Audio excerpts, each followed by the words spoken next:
आज मैं अपने जन्मदिन के मौके पर आप सभी मीडिया बंधुओं को व आपके माध्यम से पूरे देशवासियों को तथा बीएसपी के सभी छोटे बड़े पदाधिकारियों, कार्यकर्ताओं एवं अपने शुभचिंतकों को भी नववर्ष सन 2024 की हार्दिक बधाई एवं शुभकामनाएं देती हूँ।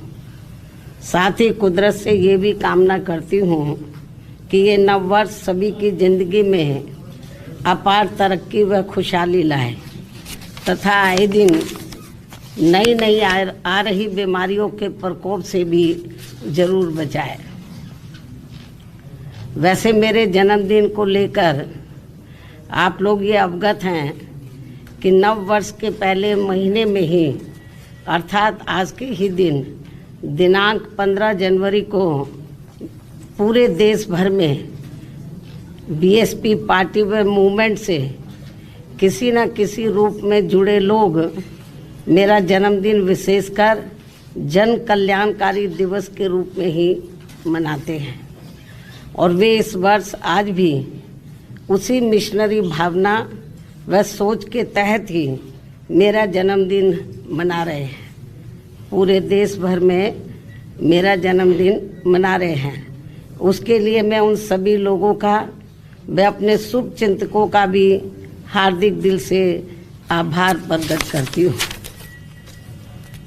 हालांकि इस मामले में मैं ये भी कहना चाहूँगी कि हमने यूपी में अपनी पार्टी के नेतृत्व में 4 बार रही सरकार के दौरान यहाँ सर्वजन हिताय व सर्वजन सुखाय के लिए और उसमें भी खासकर दलितों, आदिवासियों, अति पिछड़े वर्गों, मुस्लिम व अन्य धार्मिक अल्पसंख्यकों के साथ साथ गरीबों, मजदूरों, बेरोजगारों, छात्रों, युवाओं, महिलाओं, व्यापारियों, कर्मचारियों, किसानों व अन्य मेहनतकश लोगों के हित एवं कल्याण के लिए भी अनेकों अति महत्वपूर्ण जन कल्याणकारी योजनाएं शुरू की हैं, जिनके अब देश में दूसरी पार्टियों की सरकारें नकल करके व नाम एवं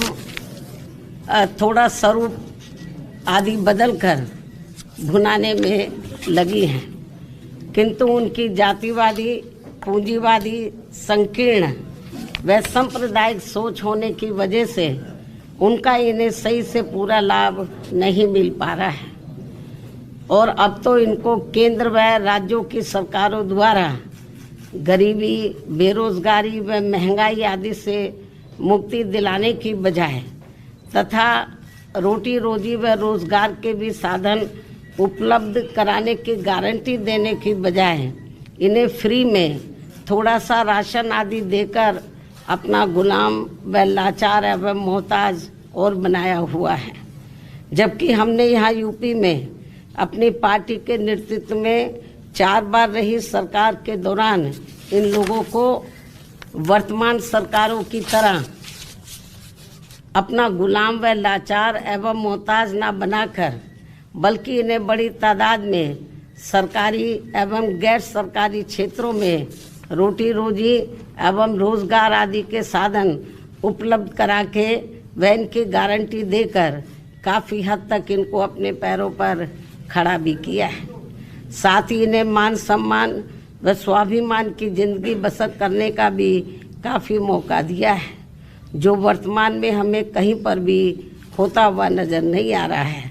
और अब पिछले कुछ वर्षों से केंद्र व राज्यों की भी सरकारों द्वारा अपनी इन सब कमियों पर पर्दा डालने के लिए जिस प्रकार से धर्म व संस्कृति की आड़ में राजनीति की जा रही है, तो उससे अपने देश का संविधान एवं लोकतंत्र मजबूत नहीं बल्कि कमजोरी होगा।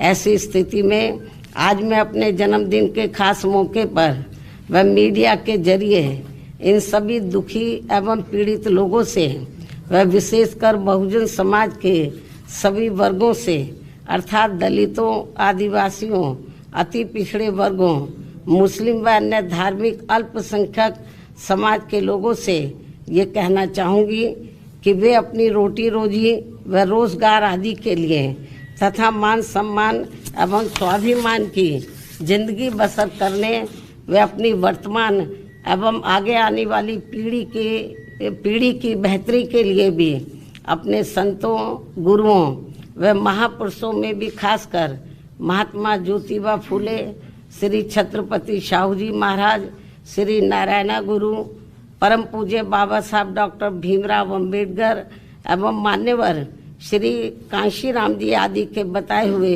रास्तों पर चलकर अपनी एकमात्र हितैषी पार्टी बीएसपी को हर मामले में जरूर मजबूत बनाना है तथा जिनके हित व कल्याण के लिए मैंने अपनी पूरी जिंदगी भी समर्पित की है।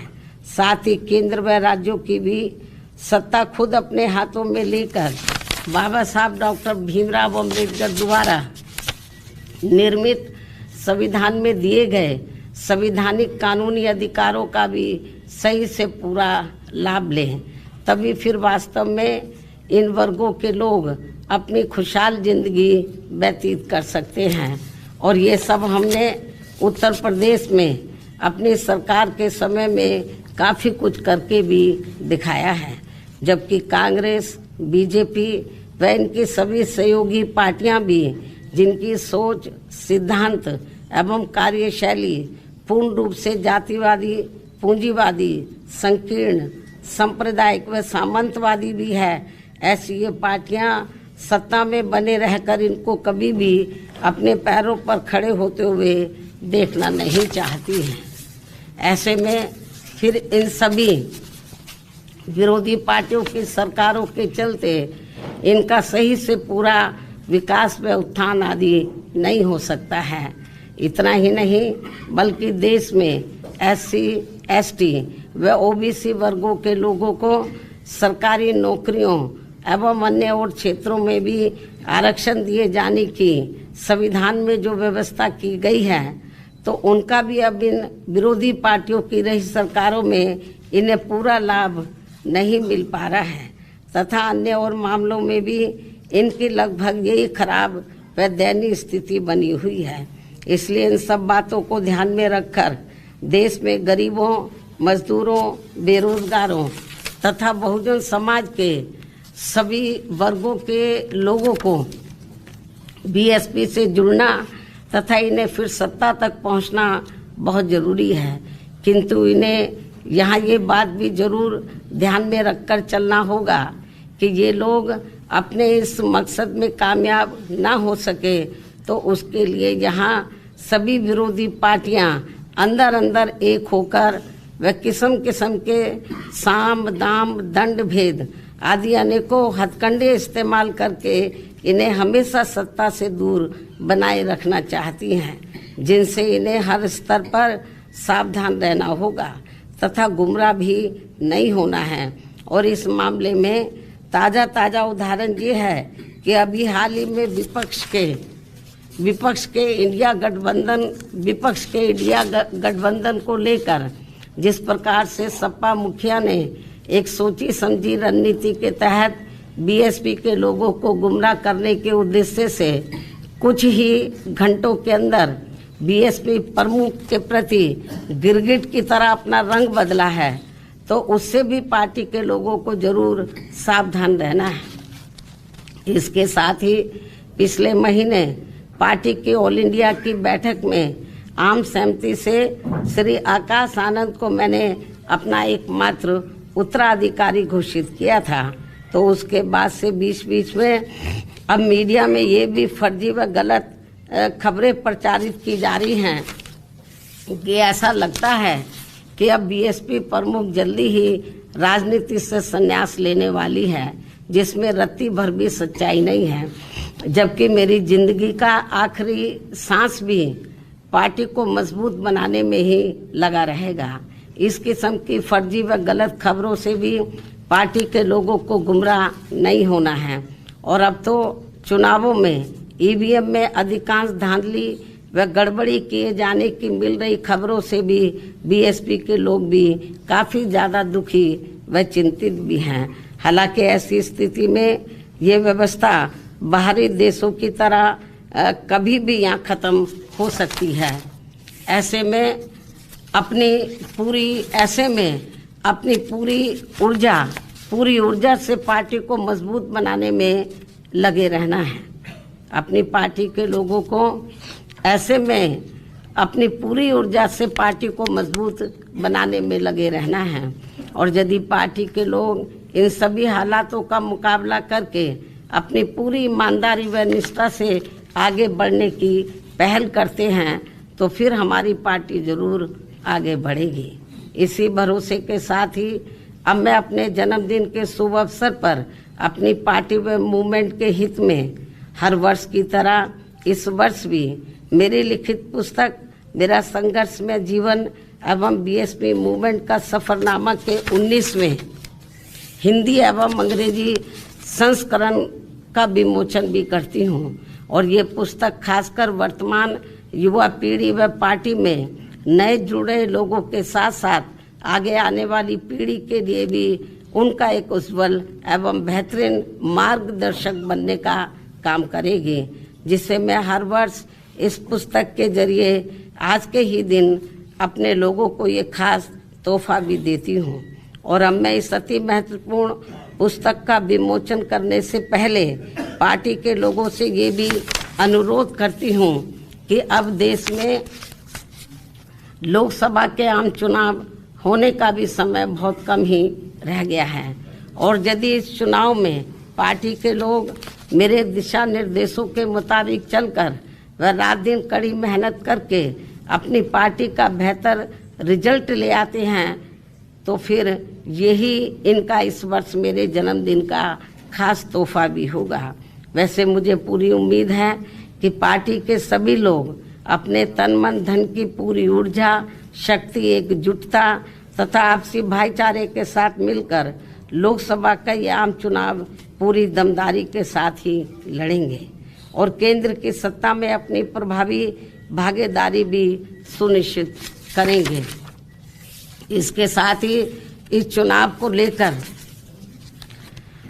यहाँ मैं ये बात भी फिर से स्पष्ट कर देना चाहती हूँ कि हमारी पार्टी देश में जल्दी ही घोषित होने वाले लोकसभा के ये आम चुनाव यहाँ गरीबों एवं उपेक्षित वर्गों में से विशेषकर दलितों, आदिवासियों, अति पिछड़े वर्गों, मुस्लिम व अन्य धार्मिक अल्पसंख्यक समाज के लोगों के बलबूते पर ही पूरी तैयारी व दमदारी के साथ अकेले ही लड़ेगी। और इन्हीं के बलबूते पर ही हमने सन 2007 में यहाँ आबादी के हिसाब से देश के सबसे बड़े प्रदेश उत्तर प्रदेश में अकेले ही चुनाव लड़कर फिर अपनी पार्टी की पूर्ण बहुमत की सरकार भी बनाई थी।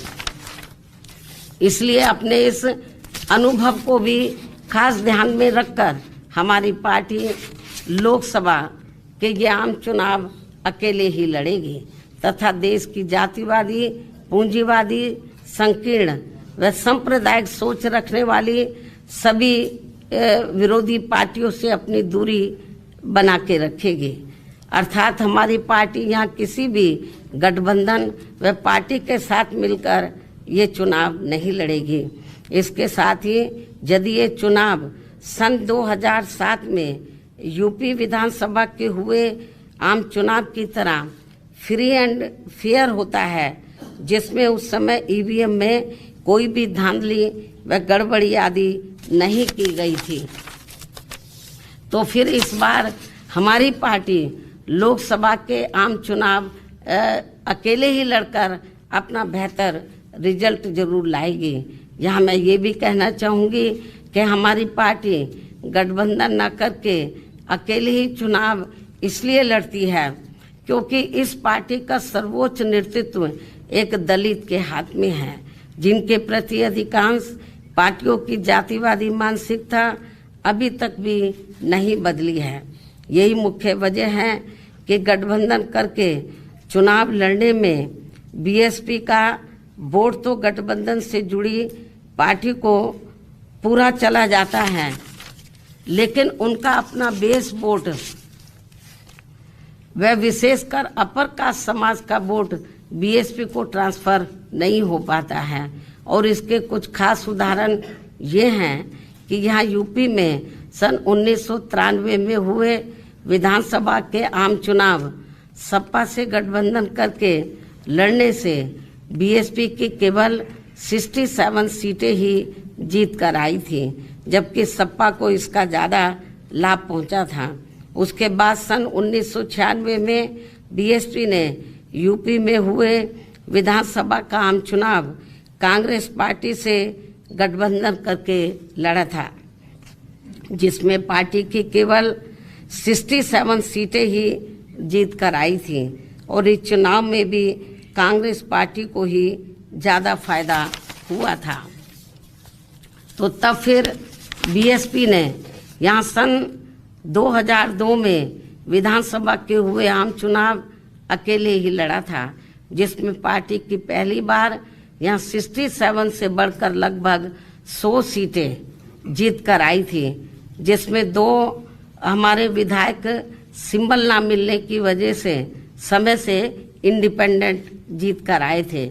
उसके बाद सन 2007 में यूपी में विधानसभा के हुए आम चुनाव में बीएसपी ने फिर से अकेले चुनाव लड़कर यहाँ अपनी पूर्ण बहुमत की सरकार भी बना ली थी, जबकि उस समय ये चुनाव ईवीएम से ही हुआ था, जिसमें शुरू में कोई धांधली व बेईमानी आदि नहीं हो पाई थी। साथ ही यहाँ लोकसभा आम चुनाव में व देश के अन्य राज्यों में भी अकेले चुनाव लड़कर खासकर वोट प्रतिशत के हिसाब से पार्टी की काफ़ी अच्छी स्थिति रही है। लेकिन पिछले कुछ वर्षों से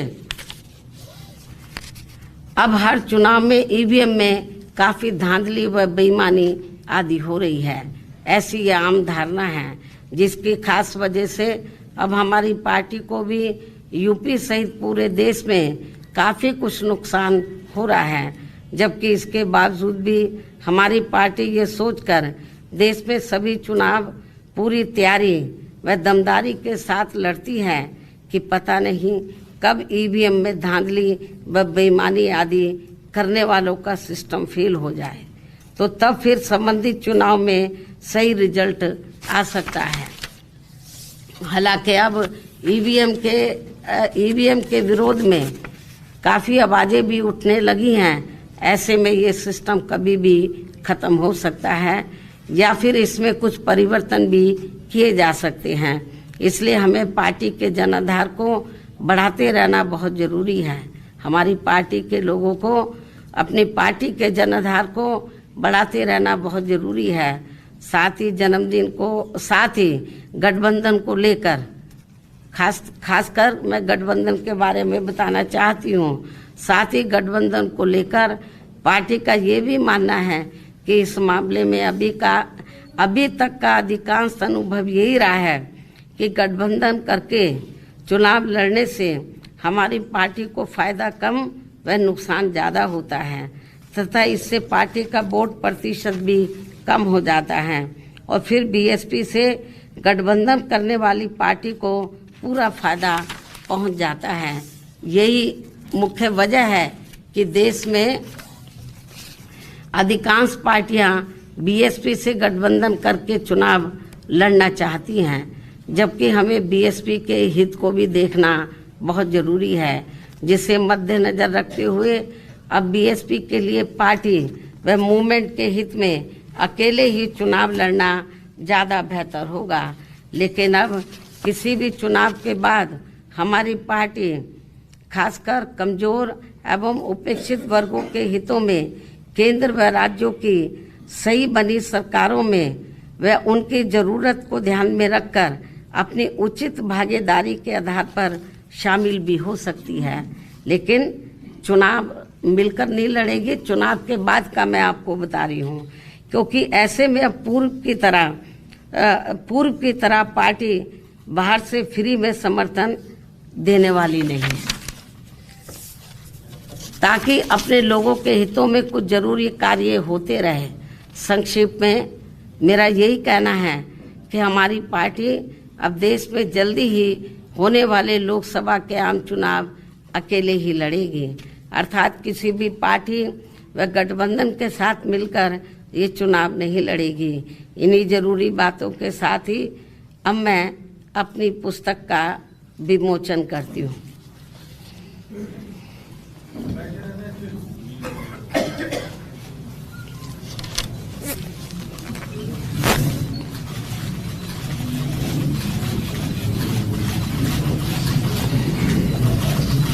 मायावती जी देश के तत्कालीन प्रधानमंत्री, पहले ये काम तो हो जाने दो।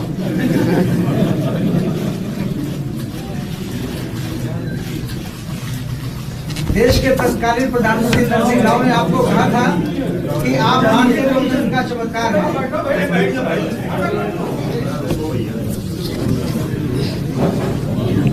आपको किताब से नफरत है क्या? दोनों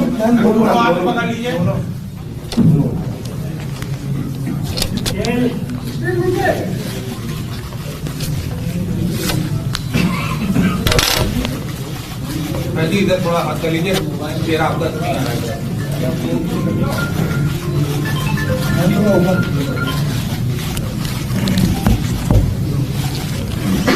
मेरा सवाल ये था। अरे मेरी बात तो खत्म कर लें दो पहले। और अब मैं अंत में मीडिया बंधुओं से मेरे जन्मदिन का केक आदि लेने का आग्रह करते हुए अपनी बात यहीं समाप्त करती हूँ। यदि आपके कुछ सवाल हैं तो आप पूछ सकते हैं, वरना मैं आपसे यहीं रजा लेती हूँ। धन्यवाद। जय भीम व जय भारत। अमेरिका में जन समुदाय के सामने कहा था आप, हाँ भाई,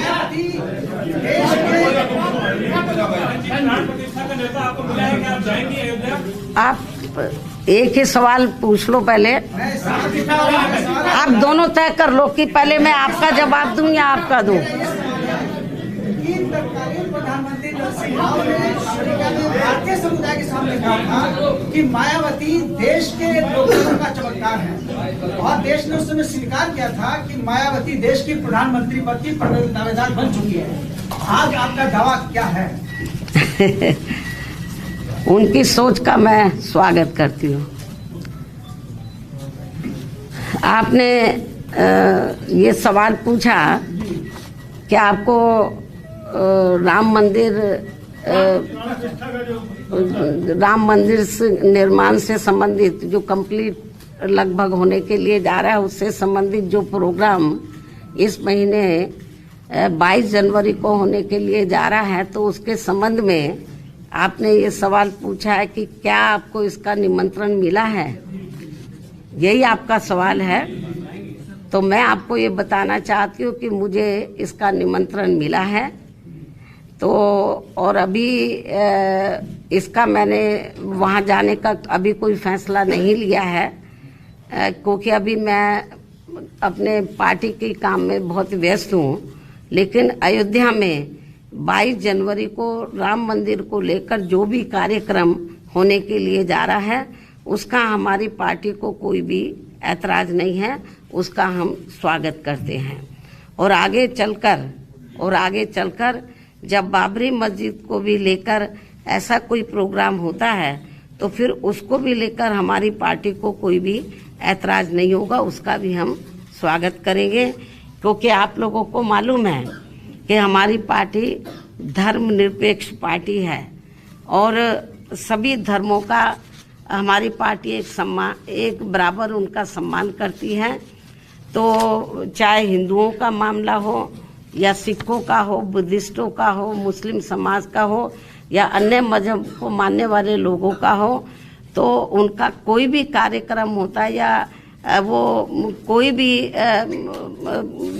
भी ऐसा कोई फैसला लेते हैं, तो जो मानवता इंसानियत के लिए है, तो मेरे ख्याल कभी हमारी पार्टी ने उसका विरोध नहीं किया है।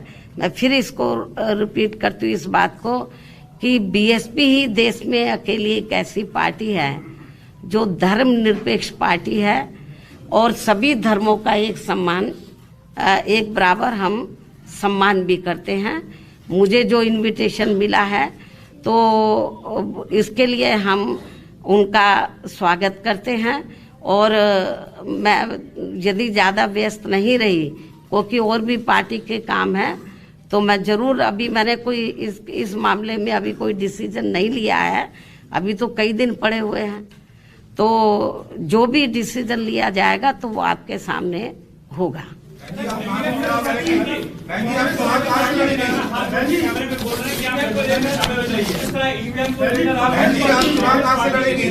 हाथ जोड़ के बोल रहे हैं कि आप गठबंधन में शामिल हो जाइए, क्या कांग्रेस पार्टी ने आपको औपचारिक कुछ निमंत्रण दिया है कि आप शामिल होइए प्लीज? नहीं, क्या कहना चाहते हैं आप? कांग्रेस पार्टी के जो नेता है, पूर्व नेता है, मौजूदा नेता है, वो सब कैमरे के सामने हाथ जोड़ के बोल रहे हैं कि बहन जी आप हमारे गठबंधन में शामिल हो जाइए। तो क्या कोई औपचारिक बातचीत हुई आपसे? मेरे ख्याल आपको ज्यादा मालूम होगा। अच्छा बहन जी, आप चुनाव कहाँ से आप लड़ेंगी? हमेशा अभी इलेक्शन अनाउंस नहीं हुआ है। आप हमेशा आपका रुख रहता है, इसको लेकर सड़कों पे कब उतरेंगे, कब तक इसका विरोध दर्ज करेंगे? जरूरी है सड़कों पे उतरना। काम करने के अपने तौर तरीके होते हैं, हर पार्टी के अपने तौर तरीके होते हैं। कांग्रेस का अपना तौर तरीका अलग है, बीजेपी का अपना है, हमारी पार्टी का अपना अलग तौर तरीका। हमारी पार्टी एक कैडर बेस्ड पार्टी है। शायद आपको मालूम नहीं है कि पूरे देश में इस समय हमारी पार्टी के छोटे छोटे कैडर कैंप चल रहे हैं, अकेले यूपी में नहीं, देश के अन्य राज्यों में भी। और बंद जगह पे वो कैडर कैंप होते हैं जिसमें पार्टी और मूवमेंट के बारे में उनको डिटेल में बताया जाता है। तो जरूरी नहीं है हम हाउ हल्ला करें जैसे दूसरी अपनी पार्टी के अपने अपने तौर तरीके हैं। हमें दूसरी पार्टियों की नकल नहीं करनी है।